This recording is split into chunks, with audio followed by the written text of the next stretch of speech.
Thank you. It's great to be here.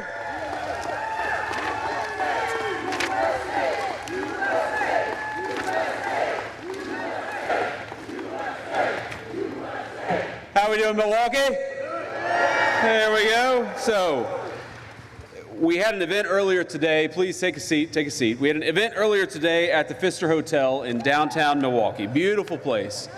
But I gotta be honest, I had a little bit of PTSD because the last time that I was in that hotel was the 2024 RNC convention. And if y'all remember, I flew to Milwaukee the Monday morning that the RNC convention starts, and I get there and I have no idea if I'm the VP nominee or not.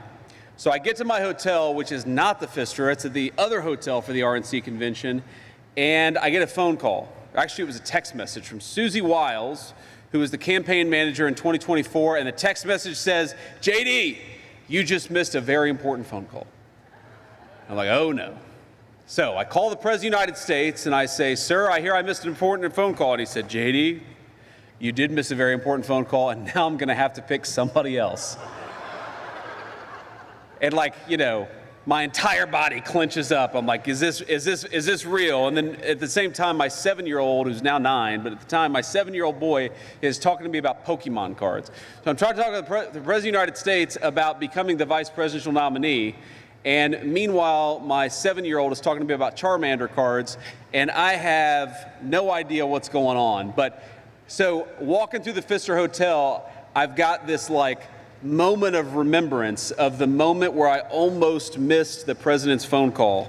But here I am. It worked out. I'm the Vice President of the United States, thanks to you.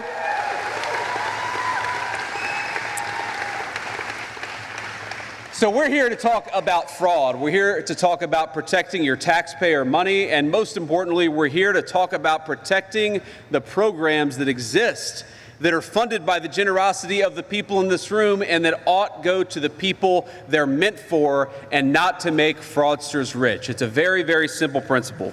Now, there are a lot of people that I have to thank and make this work possible. And first of all, I've got to thank our great CMS administrator, Dr. Oz. Where is Dr. Oz at? He might be backstage, but Dr. Oz and our team at the Fraud Task Force, Kim Brandt and Scott Brady. Kim and Scott, please give a round of applause to these guys. They have protected more of your money than anybody. Now, we could not have done what we did were it not for the support of our incredible congressional allies. We're going to talk a little bit about the fact that we've saved you all billions and billions of dollars that was going to fraudsters. That's money in your pocket, which is exactly where it belongs. But we couldn't do that without a couple of great congressional representatives, and in particular, I've got to give a shout out to Representative Brian Stile. Where's Brian Stile? Please stand up, man.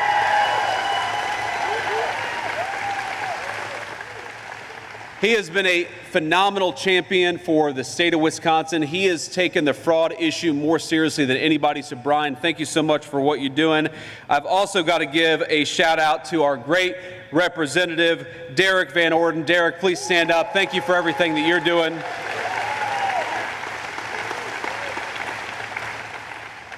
And I got to say, it would be so nice to have a governor in this incredible state, one of the most beautiful states in the union, especially this time of year. I love Wisconsin, or as you guys say, Wisconsin. Love Wisconsin, but we have got to have a governor who takes fraud as seriously as the President of the United States, who's trying to save your money as much as we are in Washington, and that's Tom Tiffany. Tom Tiffany is who we got to elect the next governor.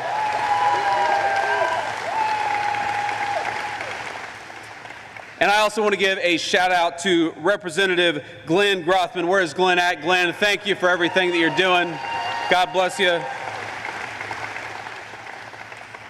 And then Representative Tony Weed. Where is Tony at? Tony, thank you so much, man. So proud of you. And of course, he's a little far away from home, but our representative, or not yet a representative, runner up for North. Look, this, stand up. Good-looking guy, young guy, is going to make the next great congressman.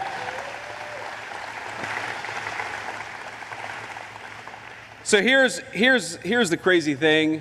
Ladies and gentlemen, we don't have two parties that disagree about tax policy or regulatory policy. We've got a party that is fighting for fraud and a party that is fighting against fraud.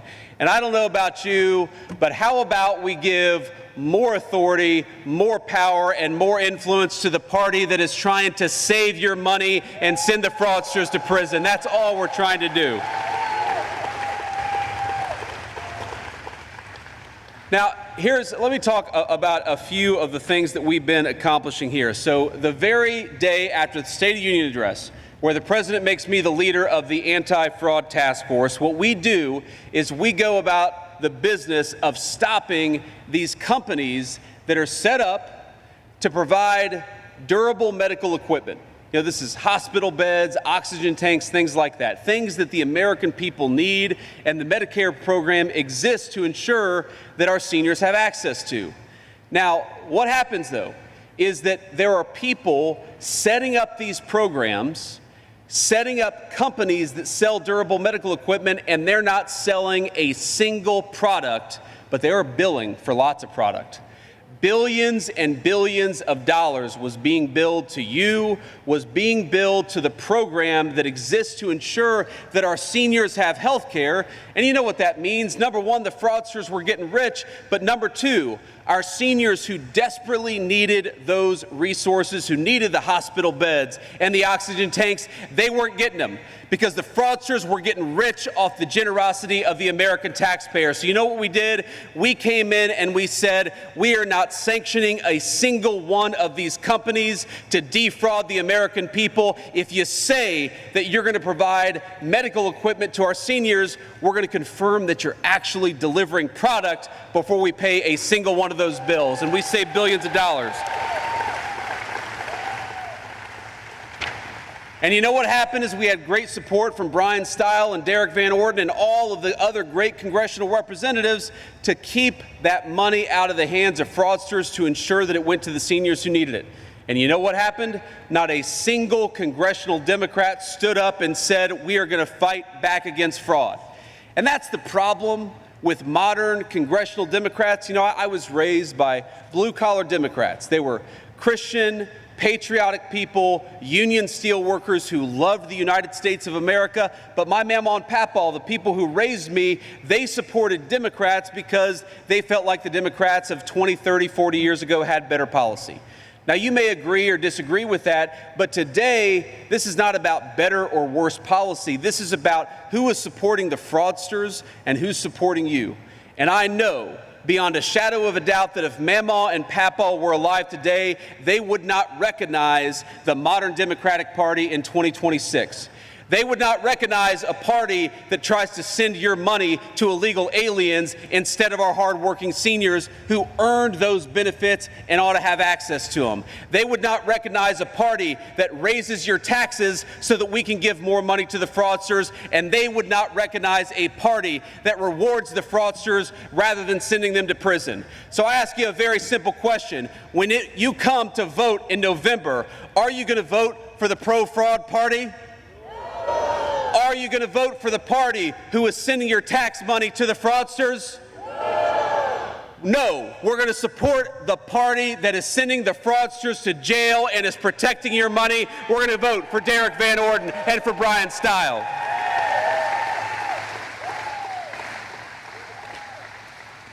Now, I want to talk about another fraud crackdown, and this is almost hard to believe. But, you know, we have a program called the H-1B visa program. And this goes to show how broad-based the fraud task force is we're fighting for your taxpayer money, but we're also making sure that fraudsters don't take advantage of these visa programs.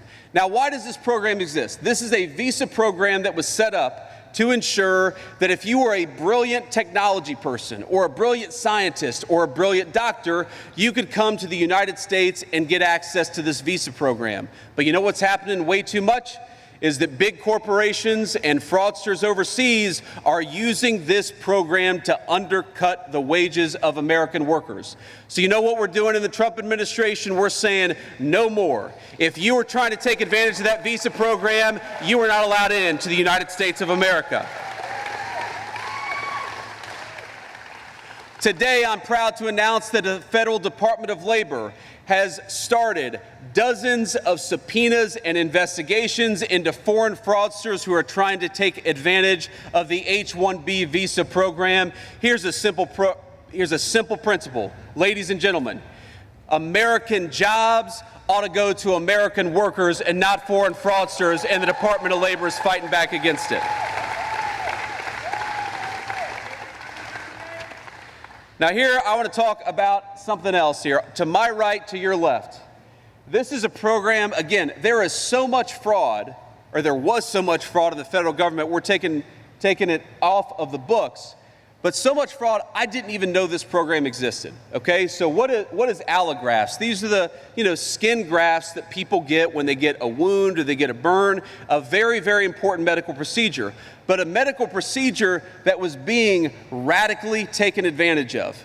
So if you go back to 2019, 2020, 2021, you see less than $1 billion is paid for these skin grafts. Again, these are very important procedures for the people who need them. What happens under the Biden administration? All of a sudden, we go from less than $1 billion spent on these skin grafts to $15 billion in 2025. And actually, in 2026, the number was supposed to be $25 billion. But because we cut down on fraudulent payments and fraudulent billing, we saved you $25 billion. That number is now well below $1 billion today. That's a simple, good government action. And again, my friends, we want the people who deserve these treatments, who need these treatments, to have access to them. If we spend all your money giving these treatments to fraudsters instead of giving them to the people who need them, then those programs aren't going to exist anymore. And I just have this look, we're a generous country. I love that we're a generous country. My family sometimes benefited from these programs that ensured that poor children would have a bite to eat or would be able to see a doctor. I sometimes had a meal because the American people were generous enough to say that we're not going to let our young American kids go hungry because their parents can't afford a bite to eat. I think that's an amazing, amazing thing about our great country, is we're generous enough to lend a helping hand to our fellow citizens in need. But when your government allows, whether in the state or the federal level, when we allow that money that ought by rights go to feed poor children, but instead goes to fraudsters, we destroy the social fabric of the United States of America.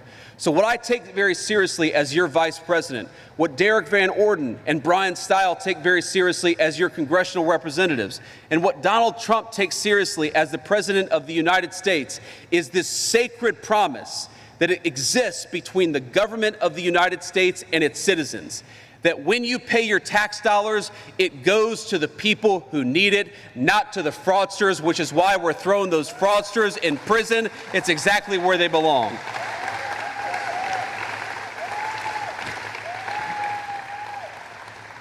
Let me talk about another program. So we have, again, these things that I didn't even know existed until I got into politics. We have a program, an amazing program, to help young mothers. And I care about this very personally. Usha is currently pregnant with baby number 4. She is 37 weeks pregnant, and I appreciate your prayers. I love you, honey, if you're watching at home.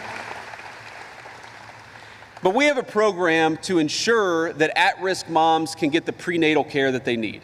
Now, you may not know this, but one of the leading causes of infant mortality in the world is actually not what happens when the baby is born. It's what happens before the baby is born. When the mom can't get the medical treatment she needs, when the mom can't get access to the resources that she needs. Okay, we try to solve that problem. And again, we are able to do so in part because of the generosity of the American taxpayer. But you know what? In Milwaukee, with the government of this state looking the other way, We had people who were allowing fraudsters to get rich off of that prenatal care without providing a dime of services to the young moms who need it.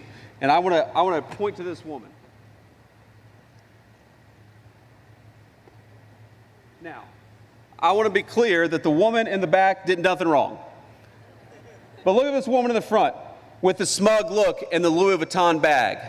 A woman who quite literally stole from young mothers who needed prenatal care, and the state of Wisconsin, ladies and gentlemen, had to scale down that program because of insufficient funds. So that this woman could go and buy a Louis Vuitton bag, there were young mothers in Wisconsin who did not get access to the prenatal care that they needed. That endangers the moms, that endangers the babies. And you know what? Derek Van Orden and Brian Stile fought against it, and the congressional Democrats that they go to work with every single day fought for it. So here's a simple question, here's a simple principle. If you fight to take money away from needy moms and give it to this woman and her Louis Vuitton bags, you should have your ass thrown the hell out of Washington, D.C. You don't belong there. You don't belong anywhere in a position of influence. And I'm sorry, excuse my language. I know we got a couple of kids in the audience. My wife, I love her. She gets on me all the time because I was raised by a gun-toting, F-bomb dropping grandmother. And we've got an F-bomb dropping grandmother right over here, I can tell. And, you know, old habits die hard, ladies and gentlemen. That's all I'll say. Even as vice president, old habits die hard, but I try to work on it. And here's what I want to close with, and we'll take some questions from the reporters. We have an opportunity to keep the momentum of the last couple of years, and particularly the last few months. We can keep on fighting fraud, or we can reward the fraudsters. We can kick criminal illegal aliens out of our country, or we can reward people for stealing your tax money. We can protect those moms who need that prenatal care, or we can give it away to people who are trying to take advantage of you and take advantage of the system. This is not a normal election because we're not running against people who maybe have different ideas about tax policy or regulatory policy. To the people watching at home, I understand you're of course not going to agree with the president and the vice president about every single issue. But what I hope we can all agree on is the simple principle that the people's government exists to fight for the people and not the fraudsters. So, thank you. So please help us out by sending Derek Van Orden and Brian Stile back to Washington, D.C. Keep the pro-fraud party out of Washington. Keep these guys fighting for you. Thank you, ladies and gentlemen. It's an honor to be here.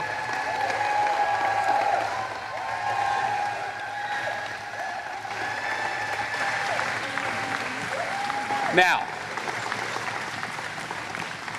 I'm going to take some questions here, but it's funny, you know, sometimes people call, I got to make sure it's not the president. He's over at NATO right now. Okay, it's not the president. But let me start with the local reporters here, and go ahead, guys, and fire away. I'm an open book. I'll answer any question. Mr. Vice President, welcome to Milwaukee, welcome to Wisconsin, welcome back. I'm Julia Fellow with 620 WTMJ.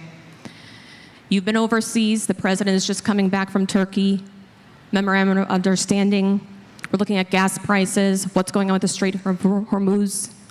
The president was saying that he was going to strike tonight, like now. So can you tell us what is going on right now?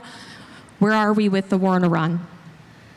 Yeah, so look, we made a deal with the Iranians, and we had to step back a little bit. Before you even get to the deal, the simple fact is that thanks to the incredible efforts of our amazing U.S. military, to Pete Hegseth and Dan Kane, the President of the United States, just amazing people. But most of all, thanks to the troops, we came into the situation with maximum leverage and maximum strength. Their nuclear program was destroyed. Their conventional military was destroyed.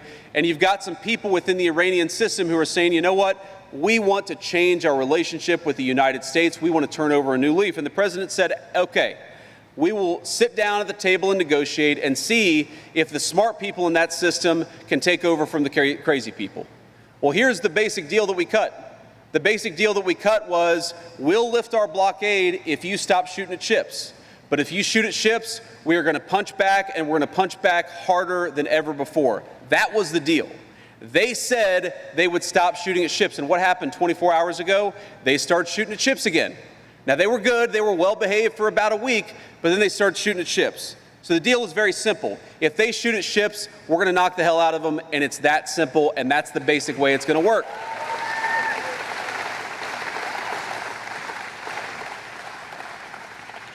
Now, the president maintains a lot of options. I'm obviously not going to tell you exactly what's going to happen tonight, but the president has said to them very simply, the Strait of Hormuz is going to be open. That means oil and gas is going to flow to the American people. That's why we see gas prices starting to come down. That's why we see the oil prices so low, is because the president said that crucial artery through which we ship a lot of the world's energy, that artery has got to remain open. And that is what the Iranians have to know. If they try to close it down, there's going to be a response for the American military. It's that simple. That's the deal. They can either follow it, or they can have exactly what happened to them last night. It's just going to keep on happening until they open up that lane and stop shooting at ships. It's simple.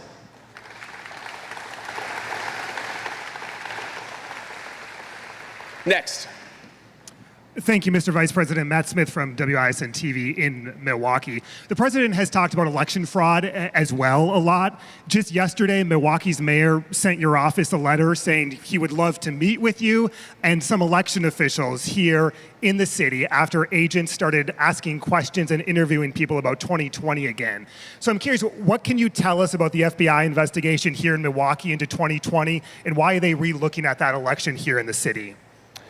Well, first of all, if I did get the letter from the mayor of Milwaukee, and he wants to meet, and he's welcome to come to Washington, D.C. I'll sit down and meet with him. We don't have time to meet with him today because we got to get back to Washington, but I'm happy to meet with him. I will say it was a little bit of he doth protest too much, because I came here to talk about financial fraud. I came here to talk about the fraud against our prenatal program for our young moms.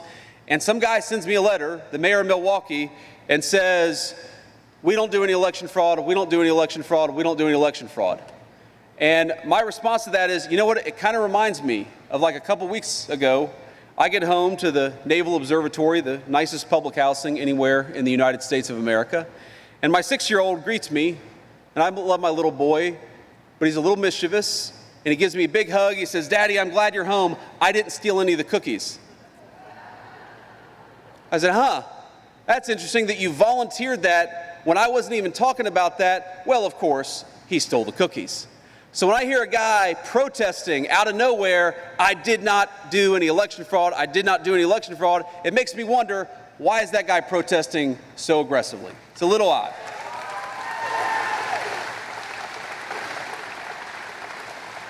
The second thing I'll say is, look, there's, of course, this big debate about how much election fraud happens in the United States of America. You guys know my views. We're not going to settle this here. First of all, any election fraud is too much election fraud in the world's greatest and oldest constitutional republic. And number two, if Democrats want us to stop talking about election fraud, I make them a simple deal. Pass the Save America Act and get voter ID, and we'll stop talking about election fraud.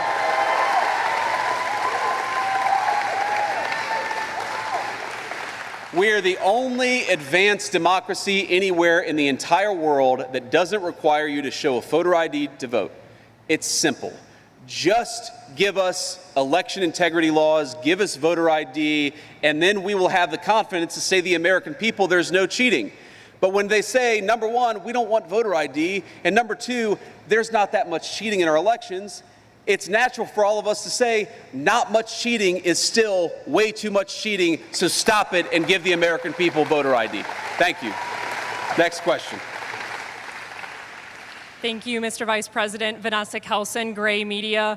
What will happen if Wisconsin Governor Tony Evers does not hand over the SNAP rolls or the Medicaid enrollment data to your administration? Well, look, we're going to look at what we can do to force him to give her that data. And just to give some context to the question for those of you who don't know. So the SNAP program, which is one of the most important programs that exists in the federal government, it ensures that low-income families have enough food to eat when they're down on their luck. Would you be shocked to know that most states do not do eligibility checks for the SNAP rolls anywhere? Doesn't happen in California, doesn't happen in a lot of other places. I'm the Vice President of the United States, and I could not tell you, not because I don't want to, but I cannot tell you whether the state of Wisconsin has illegal aliens who are ineligible, who are receiving food stamp benefits paid for by your tax dollars. And the reason why I don't know the answer is because the governor of this state will not give us the data that allows us to say, well, this person is eligible, this person is an illegal alien, scratch them off the list. Now ask yourself, ladies and gentlemen, that is, in my view, borderline criminal. If you are administering a program collecting billions and billions of dollars and you don't check whether the people you're giving that money to are actually entitled to it, that is a complete scam that's being perpetrated on every single person in this room. So what we've asked the governor to do is just give us the data so that we can check whether you've got illegal aliens on your food stamp rolls, and he's saying absolutely not.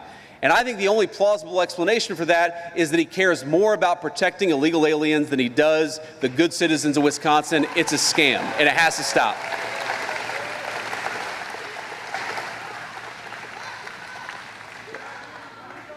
Let's do a couple more questions. Go ahead. Hi, Mr. Vice President. Ellie Law Liberté, Channel 3 out of Madison.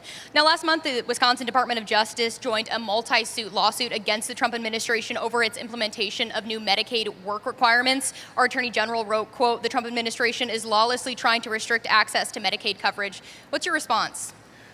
Well, my response is, again, we have what you might call a social contract in the United States of America. It exists between all of us fellow citizens, between those citizens and their government. And the basic idea is when I hand over $1 to the federal government, I expect my government officials to spend it wisely, to make sure it's not going to fraud. And if you have somebody who's receiving those benefits, to make sure that they're at least looking for a job before they get a lot of free money from the federal government. So when I hear the Attorney General of this state saying that we don't want to confirm that people are looking for work before they receive federal benefits, my natural question is, why are you so against people looking for a job? That's it.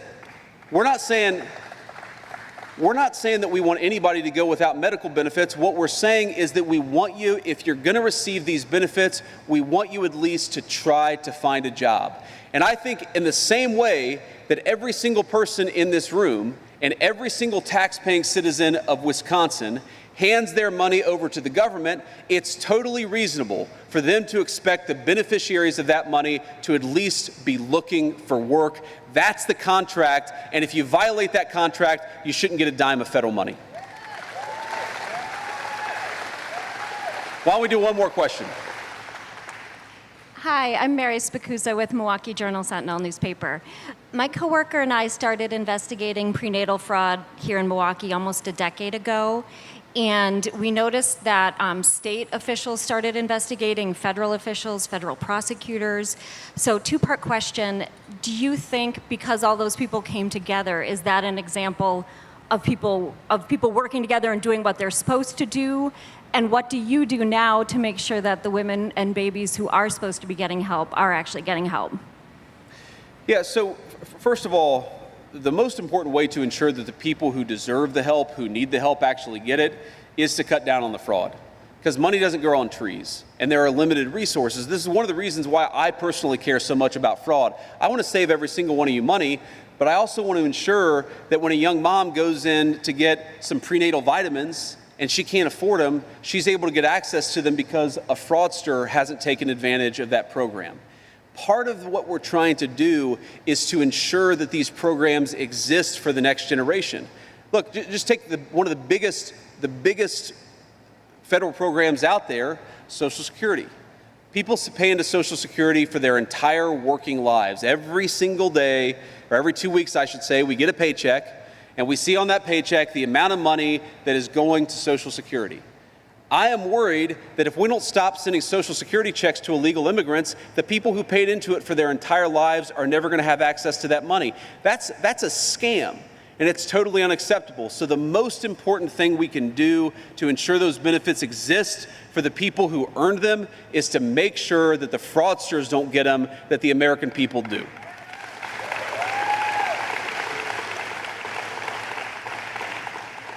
But you also asked about this mail fraud investigation, and absolutely, the answer to your question is yes. I think that's a great example of the federal government and the state government working together to cut down on fraud, and we want to see that model replayed and replicated on a number of programs. The problem is there are certain programs that, for whatever reason, most, not all, by the way, because I'll give great credit to the blue state governors who are working with us, but most blue state governors, if you want to check, for example, whether illegal aliens are getting food stamps, most of them are saying, we're not going to do that. If you want to check if illegal aliens are getting access to Medicaid health benefits, most of the blue state governors are not willing to do that. And I think it's just sad that this should be a bipartisan issue. If you're a Democrat and you believe that Medicaid should exist to provide good health benefits to people who can't afford them, then why don't you want to cut down on the fraud? If you care more about fraud than you do about these health benefits, it starts to make it look that you care more about illegal aliens than you do about the citizens of Wisconsin. That's what it looks like to me. So I'll say to the governor of this state, even though he's not of my political party, the attorney general, anybody else, you have an open offer to come into the White House and to talk about how we can combat fraud together. I will work with you. I will make it easier. I will give you federal resources. I will do whatever I need to do. But it's got to be a two-way street. If you're hiding the food stamp rolls because you don't want to tell us whether illegal aliens are getting food stamp, that's not cooperation. That is you hiding criminal conduct from the American people, and it's a scandal, and it absolutely has to stop.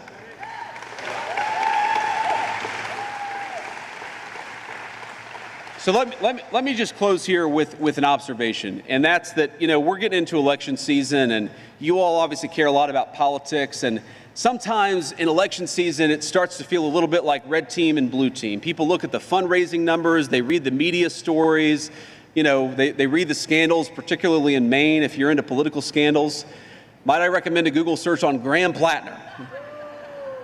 But we ought to remember that this is not red team versus blue team. This is about whether the American people get wise and honest political leadership or whether they are represented by a bunch of crazy people in their Congress.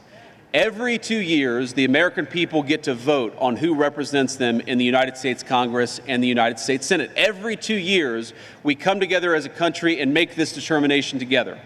My pitch to the voters out there, especially the voters who haven't made up their minds, on Derek Van Orden, on Brian Stile, on all of our great congressional representatives, it's not that you're going to agree with us every single time. Because nobody, even a committed Republican, is not going to agree with me on every single issue. It's not that we're always going to see eye to eye. What I will tell you is that what separates Derek Van Orden, Brian Stile, and all these great congressional representatives from their Democrat counterparts is that right now, the Democrats don't even pretend to be fighting for you. Now, we could disagree, for example, about what should the police department's budget be. That's a reasonable, rational conversation for Republicans and Democrats to have. That's not the conversation that we're having. We're having the conversation about whether we support our police officers, which is what Republicans want to do, or whether we abolish police departments, which is what the Democrats are proposing to do. We can talk about what our exact immigration level should be. Of course, reasonable minds are going to disagree. But that's not the debate that we're having. The Democrats that are running today are running on abolishing ICE and opening up the American southern border. We can disagree We can disagree about tax policy and what the optimal tax rate should be. That's not what they're doing. The Democrats are running on confiscating your money and giving it to fraudsters and illegal aliens. They openly brag about fighting not for you, but fighting for some of the worst human beings that exist anywhere in the world. This is not a normal election. And so my request to you is not that you say that the vice president is right about every issue. My request to you is that you send people to Washington who are of good character and recognize that you are their boss. Not the fraudsters, not the illegal aliens, and not the bosses of the 21st century Democratic Party. There are a lot of Democrats out there, a lot of independents, and of course a lot of Republicans who look to Washington and don't recognize the congressional leadership of the Democratic Party in 2026. Well, I'd say to you, if you don't recognize that congressional leadership, you can join this movement. If you want an American political party that fights for the police instead of against them, vote for Derek Van Orden and Brian Stile.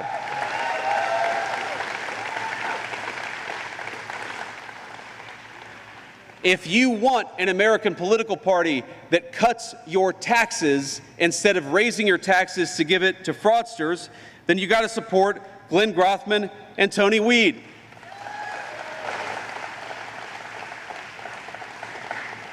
If you want somebody who ensures that whether you're rich or poor or black or white, public safety should be the God-given right of every single American, that you ought to be able to walk down the street without the fear of being mugged, that you ought to be able to take your family to a nice dinner downtown without having your car jacked. If you believe in basic public safety for all of us, rich or poor, then send Michael Alfonso to Congress. Don't send the crazy person running against him.